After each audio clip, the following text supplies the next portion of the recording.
পানের দোকান চালিয়ে সাহিত্যকার, এও হয় নাকি? কলকাতার বুকে এমনই এক মানুষ, পিন্টু পোহান, যিনি পানের দোকানে বসে লিখে ফেলেছেন 12টি উপন্যাস আর 200-রও বেশি গল্প।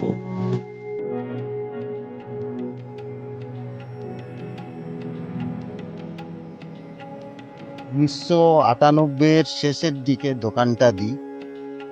তখন দোকানটা অবশ্য এই রূপ ছিল না, ফুটপাতের ওপর জাস্ট পান নিয়ে বসা। এই পানের দোকান দিয়ে এখানে বসে পড়েই ব্যাচেলার ডিগ্রি প্রথমে বাংলায় কমপ্লিট করি, তারপর মাস্টার ডিগ্রি কমপ্লিট করি। মা বাবার রোজগারও তেমন ছিল না, অনেক কিছু জীবনে পাইনি। বই পড়তাম। গরিব খেটে খাওয়া মানুষের যে কোনো যোগ্যতা থাকতে পারে, মেধা থাকতে পারে, সবাই পৃথিবীতে এসেছে কিছু একটা দাগ রেখে যেতে চায়। কখন যেন মনে একটা স্বপ্ন বাসা বেঁধেছিল, আমিও একদিন লিখবো, আমার লেখাও অন্যরা পড়বে, পড়ে এরকমই আনন্দ পাবে। পিন্টু পোহান আমাদের শিখিয়েছেন অভাব কোনো বাধা নয়, আর দোকান মানেই শুধু ব্যবসা নয়।